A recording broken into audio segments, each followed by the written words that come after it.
لاکھ احسان کہ جس ذات پروردگار نے ایک بار پھر ہمیں اپنے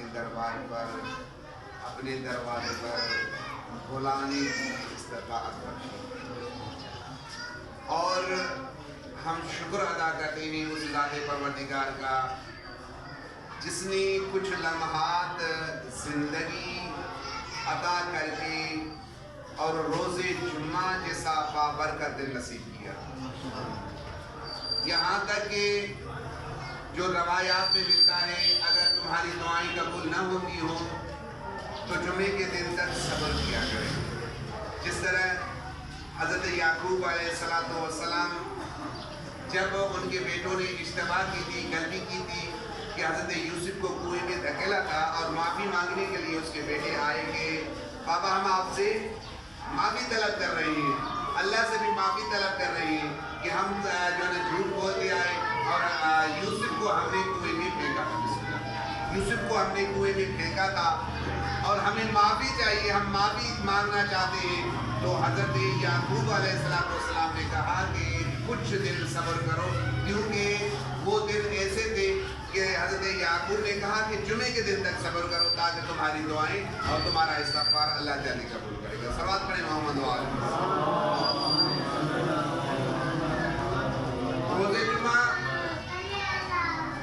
روز جمعہ بابرکت کا دن ہے، روز جمعہ معافی کا دن ہے، ایک لحاظ سے دیکھا جائے روز جمعہ عید کا دن ہے، اور روایات میں یہ بھی ملتا ہے اگر کوئی استطاعت نہیں رکھتا، طاقت نہیں رکھتا کہ وہ حج پر جا سکے، طاقت نہیں رکھتا، اتنے وسائل ان کے پاس نہیں ہے کہ وہ حج اور عمرہ کے لیے مکہ چلا جائے، تو روایت میں ملتا ہے اگر تم چاہتے ہو وہی تمہیں ثواب ملے تو روز جمعہ جا کر نماز جمعہ جماعت کے ساتھ پڑھا۔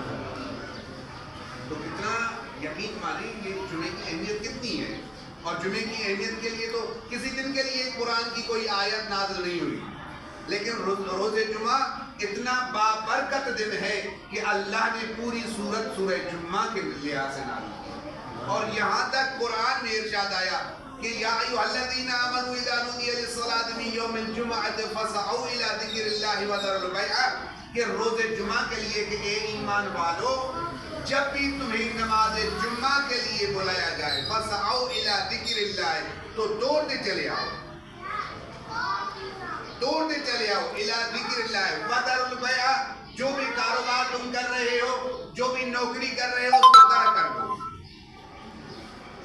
آپ نے یعنی کسی بھی کاروبار میں آپ موجود ہیں وہاں پہ تو آپ نے وہ چھوڑنا ہے اور نماز جمعہ کے لیے بھاگنا ہے کہ مجھے نماز جمعہ پڑھنی ہے۔ صلوات پڑھیں محمد وآلہ۔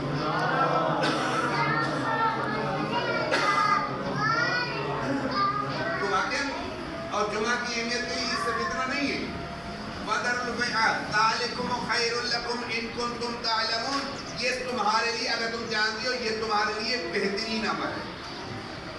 روز جمعہ کی نماز جمعہ ایک بہترین عمل ہے اگر کوئی شخص اس جمعے کی نماز کو صحیح معنی میں ادا کرے۔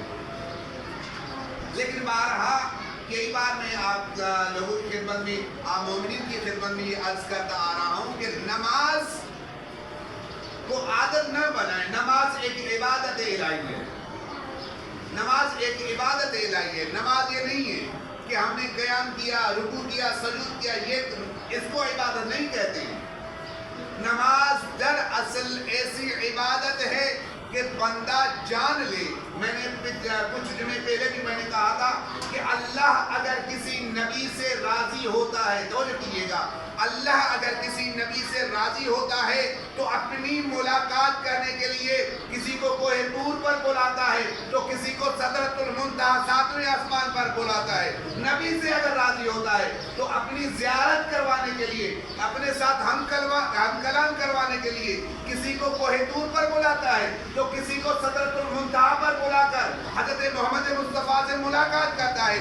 لیکن وہی اللہ جو کسی نبی سے راضی ہو کر تو اپنے پاس بلانے کے لیے، اپنی زیارت کروانے کے لیے سدرۃ المنتہا ساتویں آسمان پر بلاتا ہے، اور وہی اللہ اگر کسی مومن سے راضی ہوتا ہے تو اسے مصلی عبادت پر بلاتا ہے۔ اللہ کسی مومن سے راضی ہوتا ہے تو اسے مسلح عبادت پر بلاتا ہے. یعنی کیا؟ کیوں کہا گیا ہے الصلاۃ معراج المومنین؟ نماز مومنین کے لیے معراج ہے. مومن کے لیے معراج ہے. معراج کا مطلب وہی ہے جس طرح حضرت رسول خدا گئے تھے معراج کرنے کے لیے 7ویں آسمان پہ. وہی معراج اللہ مومن کو کروانا چاہتا ہے تو اسے مصلی پر بلاتا ہے. تو ہم کتنے خوش نصیب ہیں، کتنے خوش نصیب ہیں کہ اللہ ہمیں بلاتا ہے کہ آ جاؤ میرے پاس، میرے ساتھ کلام کرو، کچھ اپنی سنو، کچھ اپنی سناؤ، کچھ میری سنو. لازماً اللہ سے جب انسان یہی کلام کرتا ہے تو کیا کہتا ہے کلام میں؟ یہی انسان بسم اللہ الرحمن الرحیم الحمدللہ رب العالمین رب کس کے ساتھ کلام کر رہا ہوتا ہے؟ اس کا رب سن رہا ہوتا ہے، اللہ کے ساتھ کلام کر رہا ہوتا ہے. تو کتنے خوش نصیب ہیں ہم کہ اس ذات پروردگار نے ہمیں مہلت عطا کی کہ ہم ذات پروردگار کو راضی رکھیں. صلوات پڑھیں محمد و آل محمد.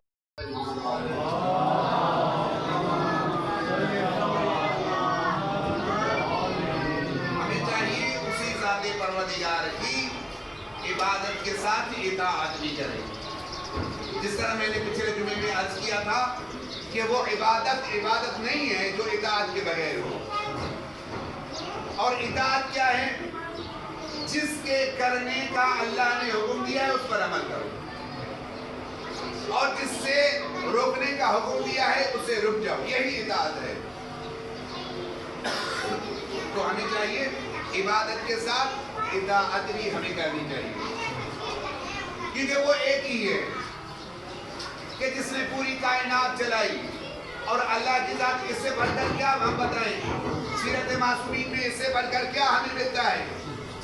آپ چاہے مفاتیح الجنان پڑھ لیں، چاہے صحیفہ کاملہ پڑھ لیں، چاہے صحیفہ سجادیہ پڑھ لیں، کہ اسی میں اگر محمد و آل محمد نے جتنی اللہ کی تعریف کی ہے، جتنی توصیف کی ہے، کہ یقین مانے ہمیں وحدانیت اور توحید کا درس ملا ہے. نہج البلاغہ پڑھیں تو حضرت مولا کائنات نے بھی وہاں پر بھی توحید کا درس دیا.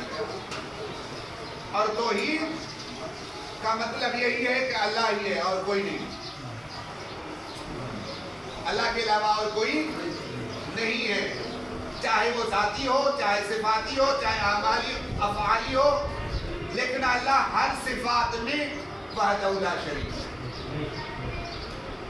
اور ہم کیا کرتے ہیں؟ میں نے کئی جمعہ پہلے بھی عرض کیا تھا کہ ہمارے اندر عقیدے کے لحاظ سے ہم مضبوط ہیں، لیکن عقیدے کے ساتھ ساتھ باقی جو رسومات ہیں اس میں بہت کمزور ہیں. ہم اللہ کو بظاہراً وحدہ لا شریک مانتے ہیں کہ اللہ کے ساتھ کوئی شریک نہیں ہے، یہ ہم بظاہراً مانتے ہیں، لیکن اصلاً نہیں مانتے. اصلاً ہم نہیں مانتے. اللہ وہ ہے جس کے بارے میں امام سجاد، امام زین العابدین صلوات پڑھیں محمد و آل محمد.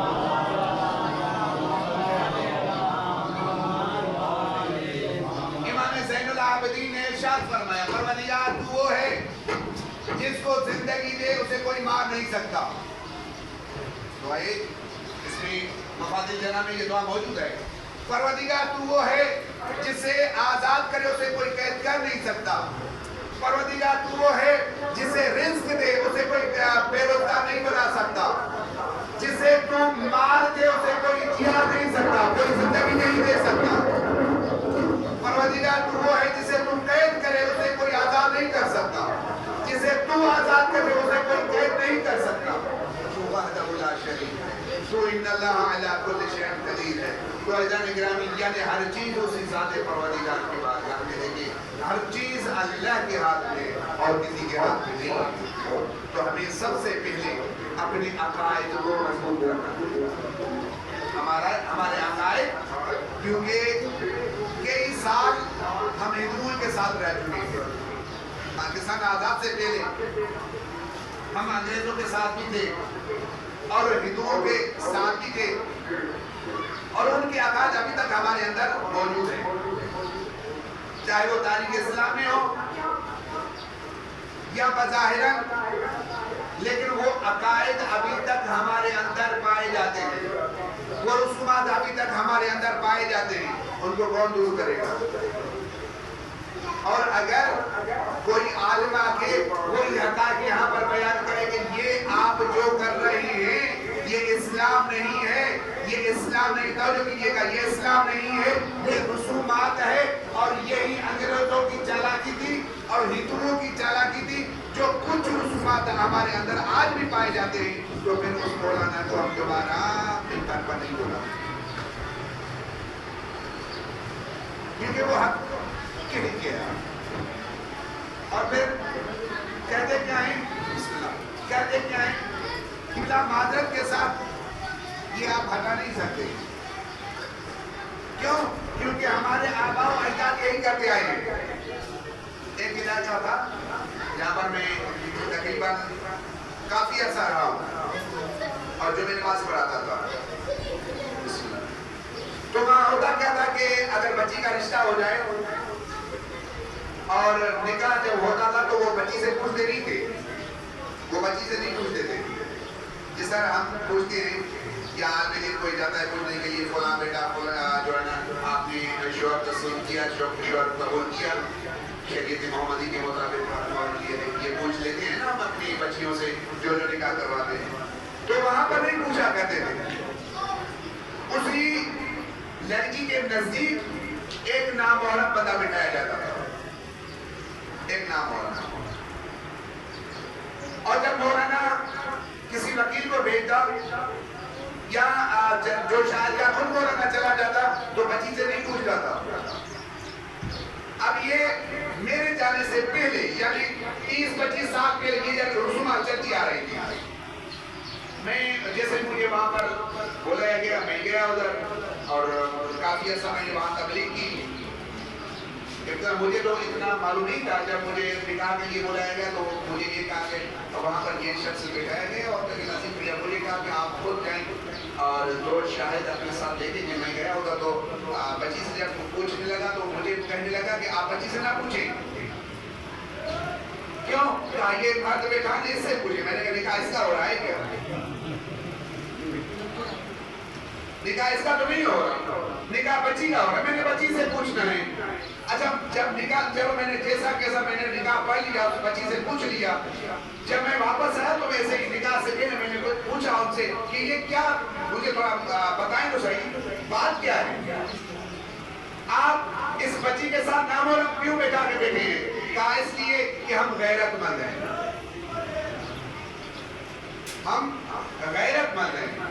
یہ میں نے کہا کہ رسومات جو ابھی بھی پائے جاتے ہیں ہمارے اندر، یہ ابھی بھی موجود ہیں، کون نکالے گا ان کو؟ اگر کوئی مولانا حق گوئی کرتا ہے، حق بات کہہ کے چلا جاتا ہے نا، پھر اس مولانا کی ہمیں شکل کی اچھی نہیں لگتی، لیکن حق وَلَا تَلْبِسُوا الْحَقَّ بِالْبَاطِلِ وَتَكْتُمُوا الْحَقَّ وَأَنْتُمْ تَعْلَمُونَ۔ قرآن کہہ رہا ہے کہ تم اگر سچ کہنا چاہتے ہو نا تو باطل کہنا کبھی نہیں کرنا، بھلے کوئی بولائے نہ بولائے، ضرورت نہیں ہے۔ اچھا میں نے ان سے پوچھ لیا، اتفاق کر میں نے کہا بھائی آپ یہ کیوں بٹھاتے ہیں؟ کہا ہم غیرت مند ہیں۔ تو میں نے کہا اس میں غیرت کی کیا بات ہے؟ آپ تو بیٹی تو ویسے بھی دے رہے ہیں، تو پھر یہ بندہ بٹھانے کی ضرورت کیا ہے؟ تو اس نے بہترین انداز میں مجھے اپنی لحاظ سے گائیڈ کیا کہ ہماری بچی اگر کہتی ہے ہاں مجھے قبول ہے، تو ہم کہتے ہیں شاید پہلے ہی تمہاری لنک تھی اس کے ساتھ، اور پھر ہم اسے مار دیتے ہیں۔ میں نے کہا کیا غیرت مندی ہے آپ کی؟ اگر قبول کرتی ہے پھر مار دیتے ہیں کیونکہ پہلے لنک تھی، اگر انکار کرتے تو کافر کہیں، ہم یہ کہتے ہیں کہ شاید دوسرے کے ساتھ لنک ہے۔ یعنی دونوں طریقے سے ہم بچی پر جبری نکاح کرواتے ہیں، جبری، جو کہ اسلام اس چیز کو قبول نہیں کرتا۔ اور ہمارے اندر کیا ہے؟ ہم نے بچی کی شادی کری، بھائی میں نے جو ہے نا درویش بھائی سے 1.5 لاکھ روپیہ لیا، اس بھائی سے میں نے 2 لاکھ روپیہ لیا، بھائی کیوں کر رہے ہو؟ کہ بچی کو مجھے جہیز دینا ہے۔ بھائی اسلام نے یہ تو نہیں کہا کسی سے قرضہ لے لو، لون لے لو، سود لے لو. اسلام یہ نہیں کہا جتنی استطاعت ہے اپنی بچی کو جہیز دے والسلام. یہی اسلام ہے. یہ رسومات کہاں سے آئی؟ ایک بندہ اپنے بیٹے کا نکاح کر رہا ہے، شادی کر رہا ہے، تو وہ اپنے عزیز و اقارب دوستوں سے پیسے لے رہا ہے، پیسے بٹور رہا ہے کہ مجھے بیٹے کی شادی کرنی، مجھے پیسے دے دے، بھلے مجھے سود گئی لیکن مجھے پیسے دے. اسلام کہاں کہہ رہا ہے کہ آپ اتنا خرچہ کرو؟ یہ رسومات کب ختم ہوگی؟ یہ ہے جہالت انسان کی جس میں آج ہمارا معاشرہ ڈوب رہا ہے. آج ہر ایک بندہ مقروض ہے. کیوں؟ کیونکہ وہ اسلام کو چھوڑ چکا ہے. اسلام سختی کا نام نہیں ہے، اسلام آسانی کا نام ہے، سلامتی کا نام ہے، اور اسی کو ہم خود ہی مشکل بناتے ہیں. خود مشکل بناتے ہیں. اسلام ہمیشہ درس کس کا دے رہا ہے؟ آپ اتنے امیر نہیں ہیں، غریب ہیں، تو جتنی استطاعت ہے اپنی بچوں کو اس طریقے سے شادی کروائیں. آپ کم از کم، میں تو یوں کہوں گا کہ آپ کم از کم رسول خدا سے زیادہ امیر تو نہیں ہوں گے. تو رسول خدا نے اپنی بچی کو کیا جہیز دیا تھا وہ بھی دیکھ لیں. اگر رسول خدا زیادہ سے جتنا زیادہ جہیز دیتا تو ہمارے لیے تو مشکل تھی نا، کیونکہ رسول خدا جانتے تھے آنے والی امت یہ سمجھے گی نہیں، لیکن پھر بھی اس نے کر کے دکھایا. دیکھو یہی ہے اسلام. اور پھر کیا کہتے ہیں بھائی کہ ہم اللہ کو مانتے ہیں. میں یوں کہوں کہ ہم اللہ کو مانتے ہیں، اللہ کی ایک بھی نہیں مانتے، ایک بھی نہیں مانتے اللہ کی. اور یہ جو نماز جمعہ پڑھنے آئے ہیں نا، یقین مانیے یہ اگر اطاعت کے بغیر ہے تو یہ کسی کام کی نہیں ہے. اگر کسی میں اطاعت خداوندی نہیں ہے تو پھر یہ نماز بھی کسی کام کی نہیں. اور اطاعت کیا ہے؟ وہ بات اللہ شریک ہے. اطاعت کیا ہے؟ جس چیز کے کرنے کا اللہ نے حکم دیا وہ کرو، یہ اطاعت ہے. جس چیز کے نہ کرنے کا حکم دیا وہ نہ کرو. امر بالمعروف و نہی عن المنکر اسے لوگ کہتے ہیں نیکی کی ہدایت کرنا اور برائی سے روکنا قرآن میں موجود ہے. اگر وہی چیز جس کے نہ کرنے کا اللہ نے حکم دیا اور ہم کر بیٹھتے ہیں یہ اطاعت نہیں ہوئی، پھر ہم اللہ کے قانون کے خلاف گئے. پھر جرمانہ. ایک چھوٹی سی یہاں پر میں مثال دوں کہ آپ یہ ٹریفک پولیس والے تو جانتے ہیں، وہ لوگ دن کے ڈاکو ہوتے ہیں، وہ تو آپ نے دیکھے ہوتے ہیں ہر چوک پہ موجود ہوتے ہیں. اچھا اس کے قانون ایسا پاس کیا ہوا ہے چاہے ہیلمٹ پہنے کے جرمانہ لگائیں گے اور خود قانون کی بھٹکڑی کریں گے کوئی جرمانہ نہیں ہے. لیکن وہ جرمانہ ہم پہ ہی لاگو ہوگا. قانون بھائی قانون ہے، قانون صرف ہمارے لیے نہیں ہے، آپ کے لیے بھی قانون ہے. تم کیوں قانون کے خلاف ورزی کر رہے ہو؟ اچھا وہ کہتے ہیں ہیلمٹ کیوں نہیں پہنی؟ چلو ہیلمٹ پہنی. بھائی ڈرائیونگ لائسنس دکھا. جیسے کوئی ہم جہاز پہ لائن پہ بورڈ اڑا رہے ہیں یا بڑی گاڑی چل رہے ہیں، بائک پہ بھائی اتنی بڑی سواری تو ہے نہیں، چلو وہ بھی دکھائیں. اپنا کارڈ دکھائیں. بھائی ہمارے کار سے آپ کا کیا تعلق ہے؟ یعنی کسی نہ کسی صورت میں اس نے پھنسنا ہے ہمیں. یعنی قانون اور قانون کی بھٹکڑی کریں گے تو جرمانہ بھی لاگو ہوگا، چالان تو ہوگا. اگر یاد رکھیں اسی طریقے سے ہم نماز جمعہ پڑھتے ہیں، اگر ہم اللہ کے اسی قانون کو نہیں مانتے، اگر اسی کے قانون پر نہیں چلیں گے تو یہی چالان دو ادھر بھی ہوگا، یہی چالان ادھر بھی ہوگا. پھر وہ چالان کون سا ہوگا؟ یہ آسان والا چالان نہیں ہوگا. یہ آپ سے یہ چالان جو یہاں پر ہوتے ہیں نا 500 روپے دے دیے، وہ تو ہے ہی راشی جو 500 روپے میں چھوڑ دیتے ہیں. وہاں 500 روپے لینے والے نہیں ہیں، وہ اللہ کے سپاہی ہیں. اللہ کے سپاہی جو رشوت نہیں لیتے. وَلَا وَازِرٌ وِزْرَةً أُخْرَىٰ. صرف رشوت نہیں بلکہ ایک بندے کے بدلے میں دوسرا بندہ بھی نہیں چاہتے. وہ کہتے ہیں جرم بھی تم نے کیا ہے، بھرنا بھی تم نے. جرم بھی تم نے کیا ہے، بھرنا بھی تمہیں ہے. وہ جرمانہ چاہے کتنا بھی ہو وَمَن يَعْمَلْ مِثْقَالَ ذَرَّةٍ خَيْرًا يَرَهُ وَمَن يَعْمَلْ مِثْقَالَ ذَرَّةٍ شَرًّا يَرَهُ اگر تم نے نیکی اچھی کہا کہ ایسے کہ میں ریت کے ذرے برابر بھی کی اس کا بھی اجر دوں گا لیکن اس کے خلاف میرے قانون کی بھنکڑی کی چاہے وہ ریت کے ذرے کے برابر ہی کیوں نہ تو سزا تمہیں ملے گی تو اللہ سے ہم دعا کرتے ہیں کہ اللہ پاک ہمیں صحیح معنی میں اپنی اطاعت اور محمد و آل محمد کی اتباع کرنے کو توفیق عطا فرمائے. بسم اللہ الرحمن